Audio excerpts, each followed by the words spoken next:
Hi வாங்க. இன்றைக்கி என்ன விளாக்னா, இன்றைக்கி எங்கள் வீட்டில் ஒரு 10 நாள் கழிச்சு வராங்க. கோயம்புத்தூர் லோடுக்கு போயிருந்தாங்க. 10 நாள் கழிச்சு வராங்க. இன்றைக்கி தான் சேல்ரி போட்டிருக்காங்க. 2 மாதம் சேல்ரி. அந்த கொஞ்சம் பைசாவும் எடுத்துகிட்டு பூ நம்ம வாயால் கேட்டாலும் கிடைக்காது. இன்றைக்கி என்னமோ அதிசயமாக பூவெல்லாம் வந்திருக்கு. மல்லி இலை, காய்கறி ஜாமான். இன்னும் இப்போ போயிட்டு இன்னும் 2-3 நாள் கழிச்சு தான் வருவாங்க. அதனால் காய்கறி ஜாமான், அப்புறம் இன்றைக்கி சிக்கன், மீன் எடுத்துகிட்டு வந்திருந்தாங்க.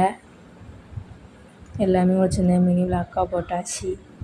மீன் அது என்ன மீன் எனக்கு தெரியல. நாங்கள் மீன் அளவாக சாப்பிட மாட்டோம்னு எனக்கும் என் பிள்ளைகளுக்கு மட்டும் கொஞ்சோண்டு சிக்கன் எடுத்தாங்க. அவங்களுக்கு 1 கிலோ மீன் எடுத்தாங்க.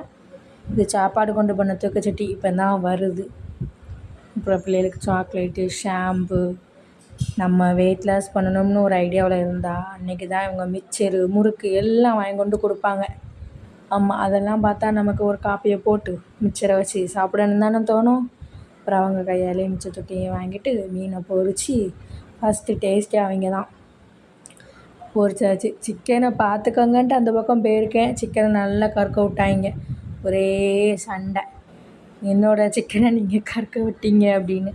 அப்புறம் பிள்ளைங்க 2 பேர்த்துக்கும் சாப்பாடை வச்சு கொடுத்துட்டு சோறு, சிக்கன் 65, மீன் ஃப்ரை, மீன் குழம்பு. அப்புறம் நாங்கள் எடுக்கலை. நான் கொஞ்சோண்டு குழம்பு மட்டும் ஊற்றி சாப்பிட்டேன். அப்புறம் என் ஹஸ்பண்டுக்கு மீன் குழம்பு, நான் சிக்கன் கிரேவி வச்சு நல்லா சாப்பிட்டோம். இன்றைக்கி உங்கள் வீட்டில் எல்லா வீட்லையும் என்ன சமையல்னு சொல்லுங்கள். நாளைக்கு சண்டே, ஒரு ஸ்பெஷலும் கிடையாது. இந்த குழம்பு வச்சே நாளைக்கு ஒப்பேத்தியாகும். ஏன்னா இன்றைக்கி 2 குழம்பு வச்சாச்சுல்ல, நாளைக்கு இன்னொரு குழம்பு வைக்க முடியுமா? முடியாது. ஏன்னா நம்ம எல்லோரும் மிடில் கிளாஸ். இன்றைக்கி வச்ச குழம்பே ரொம்ப ஓவர். உங்கள் வீட்டில் எல்லார் வீட்லையும் என்ன சாப்பாடுங்கிறத சொல்லுங்கள். வீடியோ எப்படி இருக்கிறது அதையும் சொல்லுங்கள். பாய், குட் நைட்.